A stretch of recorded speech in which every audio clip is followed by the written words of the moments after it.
मित्रों, अब एलोपैथी के मतलब करीब करीब से मतलब मैं ये बात कर रहा हूं कि 80% जो चिकित्सक है वो इस बात से सहमत हो चुके हैं कि 60 वर्ष से अधिक उम्र के जो भी पेशेंट है उनको एलोपैथी कभी भी अपनी चिकित्सा पद्धति से राहत नहीं दे सकती है। यानी कि उन लोगों का कैंसर ठीक नहीं किया जा सकता है जो लोग 60 वर्ष से अधिक उम्र के हैं। अब इसके पीछे 3 मुख्य कारण है जो आप लोग भी जानते हैं, मैं भी जानता हूं और एलोपैथी के डॉक्टर साहब भी जानते हैं। पहला, चूंकि 60 वर्ष के बाद में, अमेरिका में तो रूल्स है 60 वर्ष के बाद में अमूमन 99% पेशेंट को कीमो दिया ही नहीं जाता या सर्जरी की नहीं जाती उनकी, क्योंकि वो कहते हैं अब ठीक है जितने दिन ये निकाल सकते हैं उतने निकाल दें। और वो बेटर लाइफ जो एक शब्द मतलब एलोपैथी वाले काम में लेते हैं कि बेटर का मतलब उनको दर्द नहीं हो तो दर्द के इंजेक्शन लगा देंगे, या उनको जैसे बुखार है तो पैरासीटामोल दे देंगे, या वो जैसे चल नहीं पाते तो उनको व्हील चेयर पे बिठा देंगे, या जैसे उनके गले में कुछ नहीं उतर रहा तो एक पाइप लगा देंगे, या उनके लैट्रिन जैसे बाहर नहीं निकल रही तो उसमें वो स्टूल बैग लगा देंगे, लैट्रिन का बैग लगा देंगे, पेशाब नहीं आ रहा तो उसको कैथेटर लगा के नली लगा के थैला लटका देंगे। मगर इस तरह की छोटी मोटी चीजें वो बेटर लाइफ के नाम पे कर देते हैं, परंतु वो उनको कीमो नहीं देते हैं। और रेडिएशन तो कुछ सीमा तक वो दे देते हैं, और रेडिएशन के लिए तो मैं भी उसका समर्थक हूं कि अगर कोई बड़ा ट्यूमर है और उसको अगर रेडिएशन से जलाया जा सकता है या छोटा किया जा सकता है तो वेल एंड गुड, उसमें कोई बड़ा नुकसान वाली बात नहीं है। अब बात मुद्दे की ये है कि पूरे भारत में एक जिसको संयुक्त राष्ट्र संघ समझो या जैसे यूनाइटेड नेशन जो है उसी का हिस्सा है WHO, तो वो इतने सालों तक मतलब इसको अल्टरनेटिव मेडिसिन कहा करते थे, परंतु भारत सरकार ने जब से आयुष्मान मंत्रालय की स्थापना की और आयुर्वेद कई आयुर्वेद संस्थानों ने या आयुर्वेद यूनिवर्सिटीज ने या नवग्रह आश्रम जैसी संस्थाओं ने जब अपने डाटा दिए सरकार को, या जब अपने डाटा उन्होंने WHO के सामने पेश किए के साथ बोले हमारा जो सक्सेस का रेशियो है वो इतना है और हमारी जो मेडिसिन है ये इसका ये फॉर्मूला है, और ये बाकायदा शास्त्रों में पहले जो रिसर्च की हुई है ये, और इसके जो इंग्रेडिएंट्स हैं ये जो औषधियां जो हम दे रहे हैं उन औषधियों में ये तत्व इनमें पाए जाते हैं। जैसे हल्दी में कर्क्यूमिन पाया जाता है तो उसको पूरा विश्व मान चुका है कि भाई कर्क्यूमिन से कैंसर ठीक होता है, या गौमूत्र से कैंसर ठीक होता है, या सदा सुहागिन से जिसके अंदर विनक्रिस्टिन विनब्लास्टिन है उससे ठीक होता है। तो ये जब तकनीकी जानकारियां जो बिल्कुल टेक्निकल लैंग्वेज जिसको बोलते हैं वो टेक्निकल लैंग्वेज जब उन एलोपैथी के डॉक्टरों तक गई, और चूंकि अब लोग बाग ज्यादातर, क्योंकि आयुर्वेद का अपना तो कोई तंत्र है नहीं जांच करने का, ना तो आयुर्वेद की कोई लेबोरेटरी है अच्छे से जो जांच करने के लिए, PET scan, CT scan, MRI, chest x-ray, mammography या CBC या मार्कर टेस्ट, ये जितने कैंसर की मोटा मोटी जो जांचें हैं वो सबके सब एलोपैथी के डिपार्टमेंट में ही आती है। तो ये लोग जब कैंसर पेशेंट जब जांच करवाने जाते हैं तो उन ऑन्कोलॉजिस्ट को भी पता चलता है, अरे यार ये तो इतना फर्क पड़ा। अच्छा, ऑन्कोलॉजिस्ट ये तो है नहीं जो बिल्कुल जंगल में अकेला रहता है, वो दूसरे डॉक्टरों के साथ में, फिजिशियन के साथ में भी रहता है, पेडिट्रिशियन के साथ में भी रहता है, और वायरोलॉजिस्ट के साथ में भी रहता है, पैथोलॉजिस्ट के साथ में भी रहता है। तो वो जो पैथोलॉजिस्ट जो जांचें करने वाले डॉक्टर हैं, या ऑन्को के जो डॉक्टर है, कैंसर रोग विशेषज्ञ जो है, कैंसर सर्जरी वाले जो डॉक्टर हैं, या कैंसर रेडिएशन वाले जो ऑन्कोलॉजिस्ट हैं, या मतलब और जो दूसरी जो थेरेपीज देते हैं ट्रेडिशनल जो एलोपैथी में जिसको वो बोलते हैं टारगेट थेरेपी वो देते हैं, या इम्यूनोथेरेपी देता है। तो कहने का मतलब ये पूरे सभी डॉक्टर आपस में मिलते हैं और इनमें चर्चा होने लगी है। और ये मैं आपको बिल्कुल दावे के साथ कह रहा हूँ, बड़ा मैं किसी डॉक्टर का, मैं कई डॉक्टरों का मैं नाम नहीं लूंगा, बाकी आज मैं ईमानदारी से कह रहा हूँ, भगवान धन्वंतरी को साक्षी मान के कह रहा हूँ कि आज की तारीख में नवग्रह आश्रम पर कम से कम 150 से अधिक डॉक्टर्स, 150 से अधिक जो माने हुए लोग हैं। बाकी यूं बहुत सारे डॉक्टर तो यूं आते हैं और अपना इलाज करा के चले जाते हैं, क्योंकि वो इसलिए, क्योंकि वो अधजल गगरी छलकर जाए वाली बात है। वो इनके मन में दिमाग में ये है कि हम आयुर्वेद की शरण में आ तो गए क्योंकि यहाँ से रिजल्ट लेना है, परंतु हम कहे कैसे कि हम एलोपैथी वाले डॉक्टर है। तो नहीं कहे, कोई बात नहीं, हमारा तो उद्देश्य, बाकी जो 90% पेशेंट आ रहे हैं वो कौन से डॉक्टर के परिवार से, 90 क्या सॉरी 95% जो पेशेंट है, 5% ही तो ये डॉक्टर आ रहे हैं। तो ये भी मैं इसलिए कह रहा हूं कि खूब तादाद में आ रहे हैं अब तो, खूब मतलब सैकड़ों की संख्या में। तो इसलिए मैं निवेदन ये करना चाह रहा हूं कि अब एलोपैथी के डॉक्टरों ने भी इस चीज स्वीकार कर ली कि भाई हमारा जो 60 साल का पेशेंट है, या हमारा जो बहुत कमजोर पेशेंट है, या हमारा जो बार बार रिकरेंस का जो पैटर्न है, उसको समझ गए एलोपैथी वाले कि हम चाहे लाख कुछ भी कर लें, कैंसर तो रिकरेंस होना ही होना है।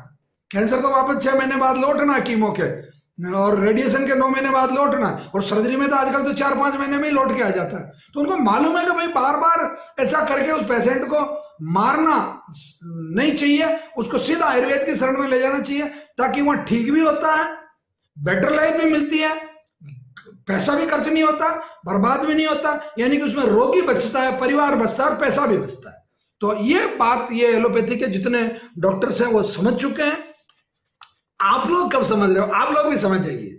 और आप लोगों को अगर और ज्यादा समझना है तो मैं आपसे रिक्वेस्ट करता हूं, हाथ जोड़ के प्रार्थना करता हूं कि आप शनिवार या रविवार को प्रातः 7 बजे पहले आश्रम आ जाएं और 8 बजे कैंसर की क्लास ज्वाइन करें। उसमें आपको 2-2.5 घंटे तक कैंसर के बारे में पूरी डिटेल डीप नॉलेज तक जानकारी दी जाती है।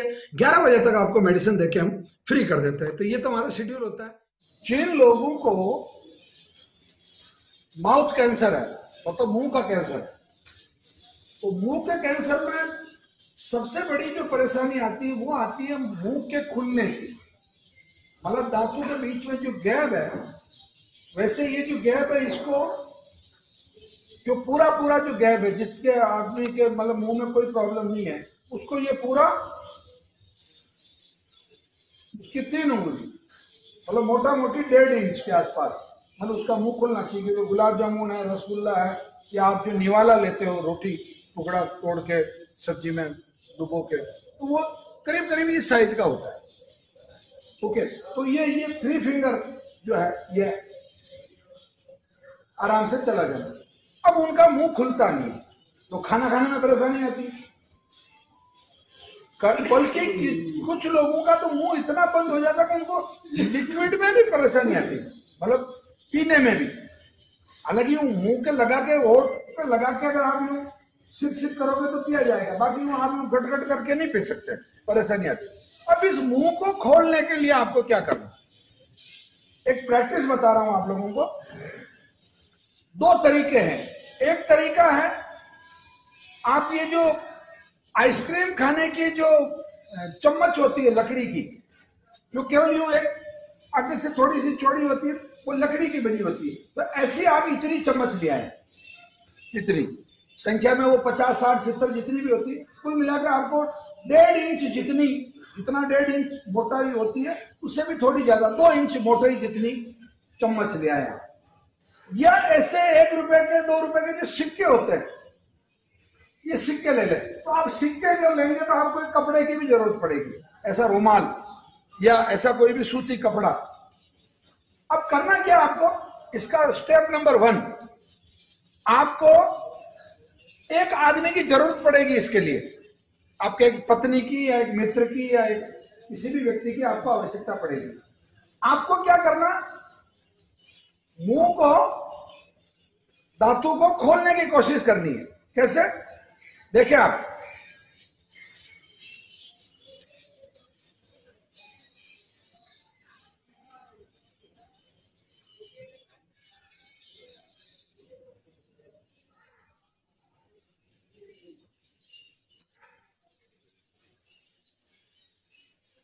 ऐसे कम से कम 5 मिनट तक उसको दांतों के बीच में रखना।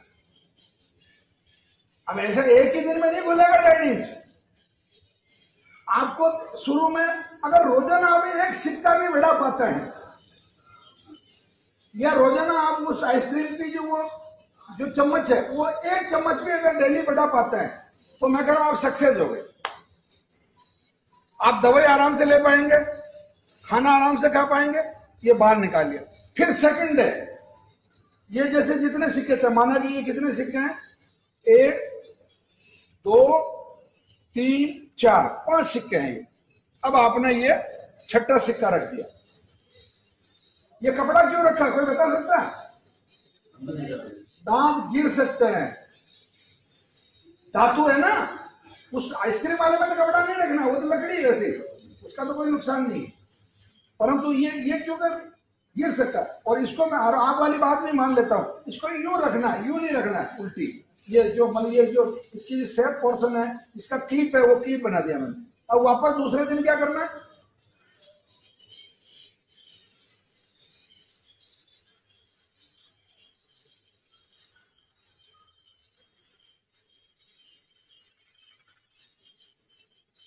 फिर 5 मिनट तक दिन में आप 3-4 बार करें, बहुत अच्छी प्रैक्टिस है। कई लोगों के मुंह खुले हैं, और जो लोग ये शिकायत करते थे साहब, और ये क्यों बंद होता है, ये जिसका मुंह नहीं खुलता, कैंसर की वजह से ऐसा नहीं होता है। ये होता है जो लोग विमल या रजनीगंधा या इस तरीके के जो गुटके हैं, वो गुटके खाने की वजह से इनके यहाँ का जो ये बक्कल बोलते हैं इसको, ये इस जगह का जो सिस्टम है, वो सिस्टम काम करना बंद कर देता है, वो हार्ड हो जाता है। इसकी वजह से आपका मुंह मतलब खुलना बंद हो जाता है। तो माउथ कैंसर वाले अपना मुंह खोलने के लिए या तो आइसक्रीम की जो चमचियां हैं वो, या इस तरीके के जो सिक्के हैं वो इस्तेमाल करें। सिक्के अगर आप इस्तेमाल करते हैं तो आपको इसमें कपड़ा इस्तेमाल करना है, जो मैंने आपको सिस्टम बताया। ये वापस ये दोबारा दोहरा रहा हूँ, ये सिक्के रख दिए, ये सब बक्कल बना दिया, और ये बक्कल इस साइड में रखना आपको, यूं पकड़ के, ताकि आपको मतलब ये सिक्के वगैरह अंदर नहीं जाए और गिरे नहीं, फैले। ये एक प्रक्रिया। दूसरी, आपका जो मुख कुल्ला है, मुख कुल्ला एक औषधि आपको यहां से लिख के दी होगी, मुख कुल्ला। उस औषधि को आप जितना मुंह में रोकोगे, और रोकने के बाद में ये प्रैक्टिस करोगे तो और तेज रिजल्ट आएंगे उसके, क्योंकि वो दवाई जो है वो यहाँ का जो क्षेत्र है उसको शून्य कर देगी। वो तो अंदर उसका जो दर्द है, जो दर्द जो आपको होता है मुंह में, उस दर्द को वो जीरो कर देगी, और आपको कुछ देर के लिए बिल्कुल दर्द महसूस नहीं होगा। तो उस समय जब आप ताकत लगाओगे तो आप ज्यादा ताकत लगा पाओगे, आपको दर्द नहीं होगा। एक मुख कुल्ला आपको दिन में कम से कम 6-7 बार करना है। बहुत सिंपल प्रैक्टिस है। एक गिलास ले लो,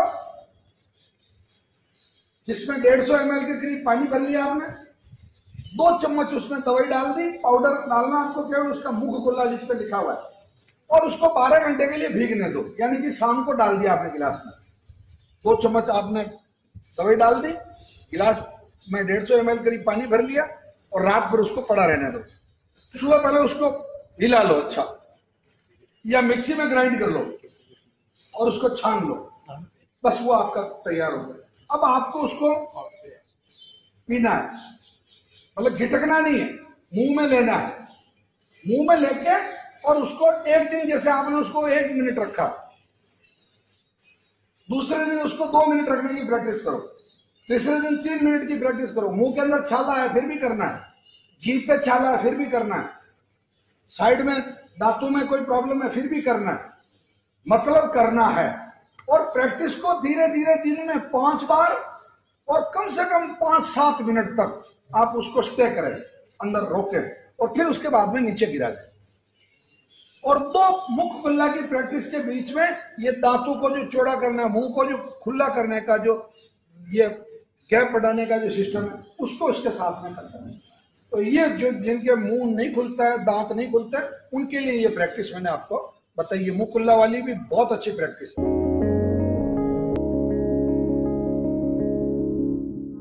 2021 में सर से संपर्क हुआ, बहुत कोशिश की है यूट्यूब चैनल पर, तो सर्च किया। पहले हम दिखाते थे पटना में, तो वहाँ पे दवा लेते थे, मेडिसिन लेते थे।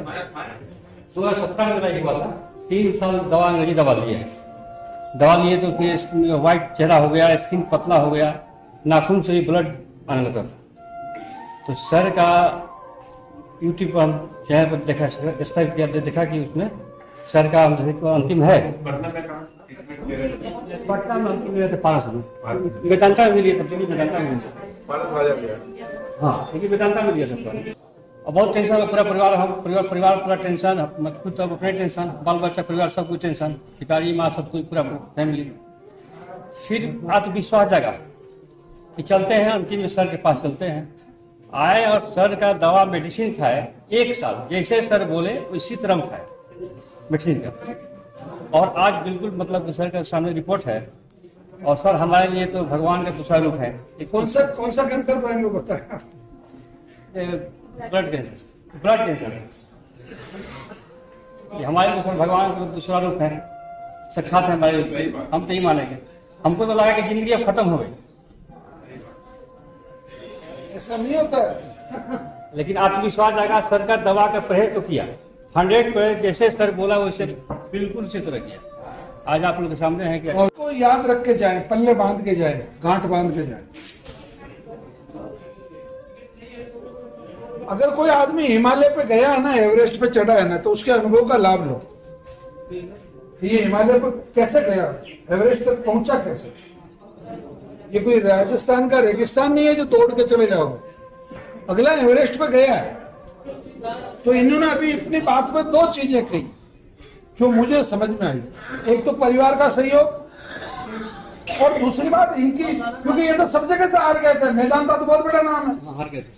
और पूरी स्कीम। और सबसे अच्छी बात जो मुझे इस पर लगी, उसके लिए मैं तो भाई को धन्यवाद देता हूँ, 14 हीमोग्लोबिन है इनका। कितना तब ताजुब होता है एक ब्लड कैंसर का पेशेंट। तो ये होता है। मैं आप लोगों को क्लास में भी यही कह रहा था और अभी भी यही कह रहा हूं, ये ठीक हो, ये भाई आगे टाइम पे। इसलिए ये बहुत अच्छी बात है, आप लोगों के लिए बहुत प्लस पॉइंट है। क्या यार, एक अच्छी बात है, वेरी गुड। एक प्रश्न आपसे लिए, जब पति को कैंसर होता है ना, भाई पति तो सब कुछ परिवार में होता है, तो आपस में जब, क्योंकि आप पढ़ी लिखी इसलिए पूछ रहा हूं आपसे, वो ऐसे कौन से क्षण होता है या ऐसी कौन सा एक टाइम होता है कि जिस समय आदमी अगर इधर जाए तो जीत जाए और उधर जाए तो हार जाए? मतलब ऐसा कोई जीवन में अवसर आया क्या? यही एक समय ये नर्वस हो गए थे जी, इसमें मैंने हिम्मत दिया कि नहीं, कुछ होगा, मैं हूँ आपके साथ। जी, और उन्होंने सही रास्ता चुना और आपके पास है। तो सही कह रहे हैं। मित्रों नमस्कार, प्रणाम। औषधीय पौधों की वैज्ञानिक सत्यता और आयुर्वेद की वैज्ञानिक सत्यता या इसको महिमा मंडित करने के लिए या लोगों तक इसका नॉलेज पहुंचाने के लिए जो मैंने 101 औषधीय पौधों की श्रृंखला शुरू की है, उसमें आज मैं हरिद्वार तुलसी के बारे में आप लोगों से बात करने वाला हूँ। ये मेरे हाथ में है हरिद्वार तुलसी का पौधा। आप देख के आपको ये लग रहा होगा नहीं यार ये तो मरवे का लगता है। नहीं, मरवे का नहीं। मरवे, ये जो मंजरी है, ये मंजरी इस हरिद्वार तुलसी की पहचान को साबित करती है। दूसरा, इसका जो पत्ते हैं, इन पत्तों की जो, इसको आप थोड़ा सा ऐसा मसल के ऐसा लेते हैं तो ये लेमन की इसमें खुशबू आती है, नींबू की खुशबू आती है। तो इसीलिए इसको कुछ भागों में लेमन तुलसी भी कहा जाता है। और परंतु इसका जो हमारे आयुर्वेद के जो निघंटु जो ग्रंथ है जिनमें औषधियों का वर्णन है, उसमें इसको हरिद्वार तुलसी कहा गया है। तो हरिद्वार तुलसी, इसको अजगंधिका भी कहते हैं, इसको मरुबक भी कहते हैं, मतलब यानी कि रेगिस्तान का बगुला भी इसको कहा जाता है। इसको बर्बरी भी कहा जाता है, कई क्षेत्रों में हरियाणा और उत्तर प्रदेश और इन इलाकों में इससे बर्बरी कहा जाता है। इसको सब्जा भी कहते हैं, सब्जा। और इसको कई लोग जंगली तुलसी भी कहते हैं और कई लोग इसे मीठी तुलसी भी कहते हैं। कई नाम है मतलब इसके हैं। अब मैं इसके अगर पहले कंटेंट्स की बात करूं, इसके अंदर जो वैज्ञानिक रूप से जो कंटेंट्स हैं वो इसके अंदर ऑसिमीन है, इसमें मिथाइल मिलता है, इसमें चेविकॉल, मिथाइल चेविकॉल नाम का इसमें कंटेंट मिलता है, इसमें सिनियोल नाम का तेल तत्व मतलब पाया जाता है, इसमें लिनालुल एक बहुत महत्वपूर्ण केमिकल होता है जो कैंसर सेल्स को मारने में भी काम देता है और नई सेल्स निर्माण में बहुत महत्वपूर्ण उसका रोल है। ये इसमें पिनिन कैम्पर नाम का कंटेंट पाया जाता है, इसमें टार्पिन पाया जाता है, टार्पिन जो वो कंटेंट इसमें पाया जाता है, इसमें मतलब बेसिल कैम्पर भी पाया जाता है। तो इतने जो औषधीय गुण इसके अंदर है। अब ये किस किस काम में आता है ये भी समझ लें। सुजाक जो बीमारी है, यानी कि जो सेक्सुअल ट्रांसफर डिजीज एसटीडी के अंदर आती है, सुजाक, पुरुषों और महिलाओं में जो एक तरह का गुप्त रोग माना गया, उसमें इसके बीजों का उपयोग बहुत महत्वपूर्ण है। इसके रस का उस प्रभावित भाग पर मतलब लेपन करना या उससे धोना बहुत लाभप्रद होता है। प्रवाहिका, जीर्ण, अतिसार, मतलब बहुत पुरानी से पुरानी दस्तों में इसके जो बीज हैं उनका उपयोग करने से बहुत ज़बरदस्त लाभ होता है। पेट के सभी रोगों में ये फायदेमंद है, गैस खत्म करती है ये। और कृमि अगर आपके पेट में है, कीटाणु है, विषाणु है, जीवाणु है, या जो कृमि है टैपवर्म वगैरह, उसको मारने में ये बहुत कारगर चीज़ है। और कुपच जिन लोगों को होती है, जिनको खाना खाते हैं फिर भूख नहीं लगती, बहुत देर तक पाचन नहीं होता, उन लोगों के लिए भी ये जो हरिद्वार तुलसी है बहुत महत्वपूर्ण है। अब अंत में ये बताना चाहता हूँ मैं कि ये कैंसर में इतनी उपयोगी है कि हरिद्वार तुलसी के ये जो मंजरी मिल जाए तो सबसे उत्तम है, नहीं तो कम से कम इसके 5-6 पत्ते प्रतिदिन अपने प्रातःकाल जो हम आपको जूस बनाने की जो विधि बताते हैं उस विधि के अंदर इनके पत्तों का इस्तेमाल करें। इससे आपके जूस की सुगंध भी बढ़ जाएगी और आपकी बॉडी के अंदर नई सेल्स का जो जनरेशन है वो बहुत तेजी से होगा। और जो पुरानी जो सेल्स है, जो डैमेज सेल्स हैं या जो डेड सेल्स है, जो मरी हुई कोशिकाएं हैं, उनको आपके शरीर से बाहर निकालने के लिए हरिद्वार तुलसी अपना बहुत महत्वपूर्ण रोल अदा करती है। अब इसको पहचानने के लिए ये मैं बहुत निकट से आपको बता रहा हूँ। ये इसके ऊपर ये मंजरियाँ हैं और ये नीचे इसका पत्ते हैं, ये इस तरीके से इसकी टहनियाँ निकलती है। ऐसा हरे रंग का इसका तना आपको दिखाई दे रहा है इस तरीके से। और इसको अगर पत्ते को आप अगर सूंघते हैं तो उसमें नींबू की खुशबू आती है। और इसके बीज को अगर आप जीभ पे थोड़ी देर के लिए रखते हैं तो वो फूल जाता है सफ़ेदी लेते हुए। हालांकि बीज रंग में काला होता है, परंतु अगर आप मुंह पे रखते हैं तो वो धीरे धीरे उसमें चारों तरफ सफ़ेदी का रंग आ जाएगा और वो लुगदी जैसा बन जाएगा, फूल जाएगा। तो मित्रों, ये था हरिद्वार तुलसी का वर्णन। मुझे विश्वास है कि आप लोग इसको पूरा ध्यान से आपने देख लिया होगा, थोड़ा और देख लें।